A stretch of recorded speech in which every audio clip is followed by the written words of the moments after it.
Hello everyone. इस ऐसे series के पार्ट 2 में आपका स्वागत है। तो पार्ट 1 में हमने डिस्कस किया था how to approach this paper और एक बेसिक टेम्पलेट क्या होना चाहिए ऐसे को लिखने का, ऐसे में क्या क्या स्टेप्स इन्वॉल्व्ड हैं। तो जहाँ तक टेम्पलेट की हमने बात की थी, तो हमने इस बात को मेंशन किया था कि we have to start with anecdote, ठीक है, and then we have to explain the topic, explaining the topic, and then we have to use the Speckly approach, and then we have to give the counter argument, and then we will conclude. तो एक basic सा framework तैयार किया था हमने, कहाँ से तैयारी कर सकते हैं, मेरे पीवाईक्यू की क्वेश्चंस को भी दिखाया था। In this essay will be talking about philosophical assess.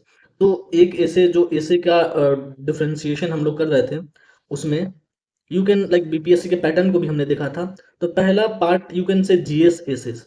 ये बेसिकली जीएस के टॉपिक से रिलेटेड होते हैं, एजुकेशन, एनवायरनमेंट, वुमन, पॉलिटिक्स। तो जीएसए से मतलब इनके सिलेबस और इनके प्रिपरेशन के लिए आपको ज़्यादा कुछ फोकस नहीं करना है, ठीक है। आपको जनरल स्टडीज पर कमांड होना चाहिए एंड लिखने का जो आर्ट है बेसिक वो आना चाहिए। सेकंड कैटेगरी जो होगी वो है philosophical essays, and in a while we will see what exactly is the philosophical essay. And then the third category जो कि बिहार का अपना इनोवेशन है, प्रोवर्बियल एसे। तो इसको हम पार्ट 3 में देखेंगे। We are seeing the second part philosophical essays. तो टैकलिंग फिलोसफिकल एसेस। तो सबसे पहले इस बात पे मैं आऊँगा कि 68 पेपर और 69 पेपर, अभी तक 2 पेपर हुए हैं जिसमें एसे इन्वॉल्व है। इनमें बेसिकली अंतर क्या था? इनके पैटर्न में क्या कोई अंतर था? क्या कोई टॉपिक ज़्यादा पूछा गया? तो here I have written the topic. 68 में यू विल सी कि सेक्शन 1 से कोई फॉरेस्ट पर एक सवाल था कि forest create their own seed, they don't wait for others to throw seeds, they create their own trees, ठीक है। तो ये एक काइंड ऑफ फिलोसफिकल बात ही थी। लिटरेचर, आर्ट, ड्यूटी पे सवाल था। And then there was on the question on history, internet को लेके था, thoughts are the base of life and education. तो आप देखोगे कि इसमें बहुत सारे जो टॉपिक हैं वो आपको जीएस में नहीं मिलते हैं। इंटरनेट आपको मिल जाएगा, एजुकेशन आपको मिल जाएगा, थॉट्स पर आपको जीएस में डायरेक्टली नहीं मिलेगा। That exactly is the philosophical essay.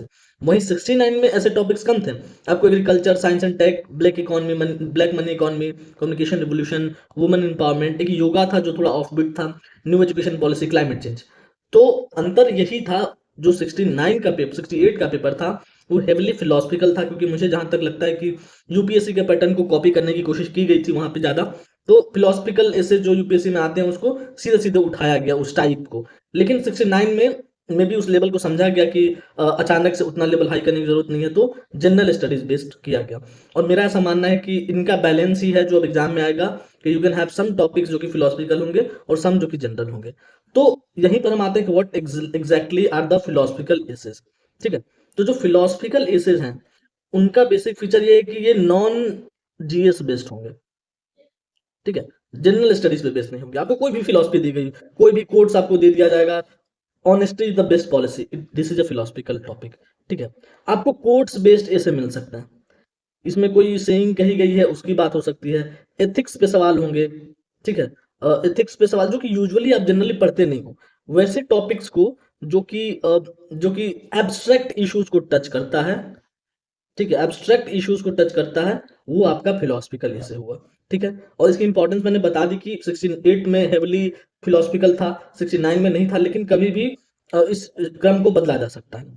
तो what is exactly being tested, जो ये पार्ट है, और वो सिंपल यही बात इसमें चेक हो रही है कि आप केवल जीएस तक तो आपने खुद को लिमिटेड तो नहीं कर लिया है, कि जीएस का सिलेबस है और आपने उसको रट लिया और एग्जाम में उड़ेल दिया, ठीक है। जीएस में बहुत ज्यादा अंतर भी नहीं है। तो इस चीज को यहाँ पे चेक करा है कि आपने बुक्स पढ़े हैं, क्या आपने न्यूज़पेपर पढ़ा है, क्या आपका अपना एक पर्सपेक्टिव है इश्यूज को लेके, इथिकल इश्यूज को लेके, ठीक है। तो ये कुछ स्किल्स है जो कि इसमें चेक हो रही हैं, और उसी पे हम आ सकते हैं कि हाउ टू राइट, ठीक है। एंड सोर्सेज क्या होंगे, कैसे क्या लिखें। तो मैंने बेसिकली जो फिलोसफिकल एसेज हैं उनको कुछ कैटेगरीज में बांटा हुआ है। So broad themes of philosophical essay, you can see here broad themes of philosophical essay. तो आपको या तो फिलोसफिकल कोई कोट या सेइंग मिल सकता है, ठीक है। जैसे one can not step twice in the same river, ये कोई फेमस कोट है किसी फिलोसफर का, वो पूछ सकता है, ठीक है। या फिर आपको प्लेटो का कोई कोट दे सकता है कि reality is the shadow of ideas. तो आपको एक कोट्स बेस्ड टॉपिक दे देगा और उसकी फिलोसफी के बेसिस पे आपको लिखना है। आप डिफरेंट डायमेंशन को टच करते रहो। ये पूछा जा सकता है। स्पिरिचुअलिटी एंड रिलीजन, इस पे पूछा जा सकता है। Again it's not a GS topic. तो और एक तरह से देखा जाए तो जो थर्ड पार्ट है, जो प्रोवर्बियल है, that is also a kind of philosophical essay only. ठीक है, एक्चुअली इट्स देसी फिलोसफी। तो उसमें क्या है कि अगर हम ये बोल रहे हैं कि धर्म के बिना विज्ञान नांगर छे और विज्ञान के बिना धर्म नांगर छे, दैट्स अ फिलॉसफी। लेकिन उसको देसी लैंग्वेज में आपने लिख दिया और वो कर लिया। ठीक है, तो थर्ड जो प्रोवर्बियल फिलोसफिकल एसे को अगर आप प्रिपेयर करते हो, तो that will also help you in the third part, जिस पे हम लोग डिटेल में अभी आगे अगले वीडियो में बात करेंगे। तो that can be asked human nature and society पे। ठीक है, सोसाइटी सोशल ट्रूथ पे बात हो सकती है, ह्यूमन नेचर किस तरह फ्रेजाइल है, कोशिश ट्राई ट्राई करना चाहिए इंसान को, एफर्ट्स की बात हो सकती है। There are lots of quotes from the philosopher, from Plato, Aristotle. उतना भी नहीं, रिसेंट भी जाएंगे, अंबेडकर का, गांधी का कोई कोट आपको दिया सकता है। For example, be the change you want to see in the world, be the change. अब ये कोट बेस्ड भी है, एक ह्यूमन नेचर की भी बात करता है, सोसाइटी को कैसे हम बदलना चाहते हैं उस पर भी बात करता है। ये आपका हो गया। आर्ट लिटरेचर म्यूजिक, ये भी एक कैटेगरी है, इसमें भी पूछा जा सकता है। इनफैक्ट आर्ट एंड लिटरेचर पे तो पहले पूछा ही जा चुका है 68 में, हो सकता है म्यूजिक पे पूछा जा सकता है। ठीक है, तो ये आपको देखना है। And then ethical and moral philosophy, आपको कोई भी ऐसी बात दे दी गई जो कि एब्स्ट्रैक्ट है, जो कि ट्रुथ ट्रुथ को टच करता हो, वर्चूज को टच करता हो, ऑनेस्टी, आपके परसिवरेंस की बात कर दी। ठीक है, परसिवरेंस की बात यहाँ पे की जा सकती है। तो इनको करते हुए फिलोसफिकल इससे आपसे पूछा जा सकता है। ठीक है, तो आपको करना क्या है, तैयारी कैसे करनी है। You have to make this categories in your notebook. आप अपने नोटबुक में लो, एक कोट्स का एक सेक्शन डेवलप करो और कोट्स को लिखते जाओ, जो पॉपुलर कोट्स हैं। ठीक है, एक स्पिरिचुअलिटी और रिलीजन से, स्पिरिचुअलिटी रिलीजन कल्चर से एक सेक्शन बनाओ, ह्यूमन नेचर एंड सोसाइटी पे वैसा कोई कोट बनाओ, आर्ट लिटरेचर ऐसा ऐसा रखो, या आपका अपना खुद का डिवीजन हो सकता है। Even you can feed these topics in chat GPT and ask कि इन टॉपिक से रिलेटेड मुझे कोट्स प्रोवाइड करो, एनेक्डोट्स प्रोवाइड करो, रेफरेंसेस प्रोवाइड करो। सो नाउ कमिंग कि how to write the philosophical essay, how to write. So write करने के लिए आपके पास कंटेंट होना चाहिए, उस कंटेंट में आपके पास कोट्स का कलेक्शन होना चाहिए, एनेक्डोट्स का कलेक्शन होना चाहिए, और ये आपको जनरल स्टडीज बेस्ड ऐसे पर भी डिपेंड करता है। एंड देन रेफरेंसेस होने चाहिए आपके पास। रेफरेंसेस वो आपके बुक्स के हो सकते हैं, मूवीज के हो सकते हैं। ठीक है, एनीमे वगैरह भी आप देखते हैं, वो सब को भी आप रेफर कर सकते हैं। ठीक है, एंड डेटा वगैरह भी इसमें यूज किया जा सकता है। ठीक है, थ्योरीज बहुत सारी होती है, जैसे हम लोग जैनिज्म में पढ़ते हैं स्यादवाद, स्यादवाद का सिद्धांत। ठीक है, कर्मा फिलोसफी हो गया। ठीक है, एग्जिस्टेंशियलिज्म करके वेस्टर्न फिलोसफी है उस। तो इन चीजों को ऐसे वर्ड्स रखना है, ऐसे थ्योरीज आपके पास रखनी है, और उसको आपको करना है। तो आई टेक अ पीवाईक्यू अभी, और उसको देखेंगे कि कैसे हम उसको ब्रेनस्टॉर्म करके अप्रोच कर सकते हैं। तो there is this topic, and मैंने ये 68 का टॉपिक है, मैंने ये लिखा नहीं था एग्जाम में, but I have taken this for the reference. तो मान लीजिए आपको ये टॉपिक मिलता है, तो मैंने जो आपको स्टेप्स बताए हैं उसमें पहला क्या है, picking a topic, and then comes the brainstorming, and then comes arranging, then writing, and then reviewing। अब इन पांचों चीज को हम यहाँ पे लाइव यहाँ अप्लाई करेंगे और देखेंगे कैसे। फॉर एग्जाम्पल, आपने फाइनली इस टॉपिक को पिक कर लिया, forest create their own seeds, it doesn't wait for the people. So यहाँ पे आई गेस ट्री था। ठीक है, forest creates their own trees, it doesn't wait for the people to throw seeds. तो आपने जैसे ही देखा, you have to reach to the essence of essay, कि क्या कहना चाह रहा है। ठीक है, forest create their own seed, it doesn't wait for the people to throw seed. पहले ये सेल्फ डिपेंडेंस की बात कर रहा है, कि आपको हमेशा सेल्फ डिपेंडेंस होना चाहिए। दूसरा, it's about learning from nature, learning from nature की, नेचर में बहुत सारी चीजें हैं, बहुत सारे से बर्ड्स हैं, सन मून फॉरेस्ट, उनसे आप सीख सकते हो। ठीक है, तो you have to see the first part, forest create their own trees. ठीक है, तो इस पार्ट को आपको एक्सप्लेन करते हुए करना है कि कैसे सेल्फ नॉरिशमेंट जो है लाइफ में इंपॉर्टेंट है। यू कैन यूज दिस की सेल्फ स्टडी वर्सेस कोचिंग, कि कोच किए हुए स्टूडेंट्स होते हैं, कुछ सेल्फ स्टडी किए हुए हैं। तो सेल्फ स्टडी से no one, you should not wait कि आपको कोई कोचिंग करके आपको सिखा दे, आपको बना दे। आप सेल्फ स्टडी करके भी आप उस चीज को कर सकते हैं। अभी हम लोग क्या क्या ब्रेन स्टॉर्मिंग कर रहे हैं, टॉपिक जो जो दिमाग में आ रहा है उस आइडिया को लिखते जा रहे हैं। इट डजेंट वेट, दो पार्ट है, आप एक पार्ट के बारे में सोचिए और सोचिए। It doesn't wait for the people to throw seeds, ठीक है। तो पीपल यहाँ पे आ रहा है, पीपल एंड थ्रोइंग सीड्स। कई बार लोग जो है इरिस्पॉन्सिबली सीड्स थ्रो कर देते हैं, कई बार they don't throw at all, कई बार they plan and throw. So sometimes we need a hand holding approach. Government है, अब welfare, we are welfare state, ठीक है। तो ऐसा हम नहीं कर सकते हैं कि जो गरीब है उनको खुद ही अपने घर बनाने चाहिए, खुद ही अपना एज अ फॉरेस्ट वो अपना ट्री बनाए। एज अ वेलफेयर स्टेट एक बेसिक मिनिमम वेलफेयर सर्विसेज देना गवर्नमेंट का ड्यूटी है। तो यहाँ पे एक दूसरा साइड में निकल के आ रहा है कि अच्छा नहीं नहीं, ऐसा नहीं है कि हर बार ये अप्लाई होगा। जो काउंटर आर्गुमेंट या एंटीथेसिस की जो बात करते हैं वो वहां पे मिल रहा है। ऐसे करके आप बहुत सारे थॉट्स यहाँ इकट्ठा कर लीजिए। तो आपका picking the topic and the brain storming part वाला डन। एंड उसके बाद आपको अरेंज करना है, ठीक है। अब अरेंज करने की बात आती है। अरेंज करने में जैसा मैंने टेम्पलेट बताया था कि you should have a case study. तो आप ऐसा सोच सकते हो कि क्या कोई ऐसा एग्जांपल है कि जिसमें जो जस्टिफाई कर दे कि forest create their own trees, it doesn't wait for the people to throw seeds. तो आप सिंपल बुद्धा से स्टार्ट कर सकते हैं, ठीक है। आप ऐसे एनेक्डोट्स अपने पास रखो जिसमें 4-5 एग्जांपल हो, या बुद्धा से भी अच्छा आपका ये दशरथ मांझी का एग्जांपल है, ठीक है।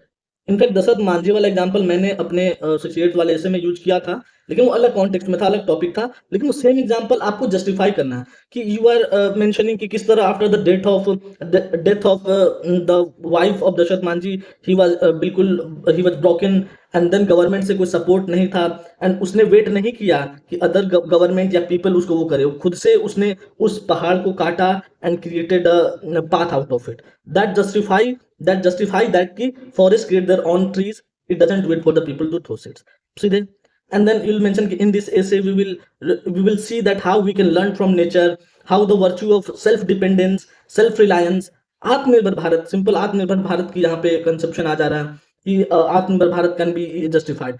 And then you will do the specially approach, जैसा मैंने लास्ट टाइम बताया था। स्पेकली अप्रोच करेंगे आप, और उस स्पेकली अप्रोच में आप सोशल सेक्टर में, इवन इन फिलोसफिकल ऐसे दीज आर एप्लीकेबल। जैसे आप जीएस को लिखते हो, थोड़ा सा फिलोसफी वाला एलिमेंट डालना चाहिए आपको, लेकिन आप ये बेसिक टेम्पलेट रखो कि किस तरह सोसाइटी में जो होता है कि we are overtly dependent on other people, लेकिन we should not be dependent, and उसका एग्जांपल देने की कोशिश करो, ठीक है। कि पोवर्टी इरेडिकेशन और ये सब जो है, तो ये एक इंडिविजुअल पर भी डिपेंड करता है कि वो कैसे करता है। And then go on politics कि मतलब कई बार इंडिया को फॉरेन कंट्रीज ने हेल्प उस तरह से नहीं किया, but it didn't wait for the other countries to throw seeds. इस टाइप के फ्रेजेस बीच बीच में आप डालते रहो, इस तरह के फ्रेजेस आप डालते रहोगे तो लगेगा कि हाँ आप टॉपिक को समझ रहे हैं। इट डजंट वेट कि फूड ग्रेन क्राइसिस हो गया था 1965 में, and then we were in the situation of hand to mouth, but we didn't wait for the US when it stopped its food program कि वही हमको फीड करे। we did green revolution, that is the best example। आप political में आ गए, आप economic, actually international में ज्यादा सूटेबल होगा। पॉलिटिकल में आप पॉलिटिक्स का कोई बिहार से अगर एग्जांपल उस तरह से दे सकते हैं कि किस तरह कोई निर्दलीय लड़ता है जीत जाता है, वो पार्टी का सपोर्ट नहीं चाहिए। इकोनॉमिक्स में आप इकोनॉमिक मॉडल की बात कर सकते हैं। कल्चर में यू शुड एम्फसाइज कि हाउ जो सेल्फ रिलायंस का कल्चर है वो हमारे अपने कल्चर में कि हमको खुद के भरोसे, राम भरोसे नहीं रहना चाहिए। एंड ह्यूमनिस्टिक एंगल कि as a human we are all capable, we should. तो इस टाइप से आप उस चीज को लिखोगे, और ये सारे जो कंटेंट हैं आपके, यही सब इसमें अरेंज होके, ये इतना डिस्क्रिप्शन नहीं करना है आपको, 3 4 5 ऐसे अरेंज कर लेना है। And then you will come in actual writing. आप उस चीज को मेंशन करोगे, इसी से मिलता जुलता कोई कोट्स है तो उसको मेंशन करोगे। एक इंडिया का स्पेशल आत्मनिर्भर भारत वाला लिख देना, एक बिहार का आत्मनिर्भर बिहार पे लिख देना, ठीक है। फिर एक आत्मनिर्भरता कैसे जो व्यष्टि समष्टि की बात होती है कि जो हम लोग इंडिविजुअल हैं वो अहम ब्रह्मास्मि, हम खुद में सब कुछ है, वो बात हो गई। And then you will conclude कि there is a Dashrath Manjhi inside us, जिसको हमेशा अवेक करना है। And then you can, if you have some कोई तगड़ा सा कोई कोट है वो सेंड कर सकते हो, या फिर कुछ वैसा कि सेंसेशनलाइज हो जाए कि एग्जामिनर को लग जाए कि समझ गया है ये बंदा, ठीक है। So that's how you are going to approach and write it, एक बेसिक मैंने बताया। So that was the philosophical essay, जहाँ पे आप पीवाईक्यू से प्रैक्टिस कर सकते हो, टॉपर्स की कॉपी देख सकते हो, यूपीएससी के टॉपर्स की कॉपी देख सकते हो, क्योंकि वहाँ पे फिलोसफिकल टॉपिक ज्यादा है, ठीक है। And then keep improving by practicing. जो मेरा टेलीग्राम चैनल है उसका लिंक मैं बायो में दे दूंगा नीचे डिस्क्रिप्शन में। तो हर Sunday I send weekly weekly ऐसे प्रैक्टिस क्वेश्चन जो कि फुल टेस्ट होता है। आप उसको लो, आप एक लिखो, दो लिखो, तीन लिखो, ठीक है। तो that will help keep you improve. So ये जो तीन टाइप्स एसेज के हैं जिसमें कि GS and philosophical and proverbial आता है, ये इंटरलिंक्ड है। जो स्किल है वो बेसिकली सेम है, थोड़े थोड़े गेम बदलते हैं जो कि हम कंटिन्यूस वीडियोस में आगे देखते रहेंगे। होप आपको हेल्प मिला हो। Thank you.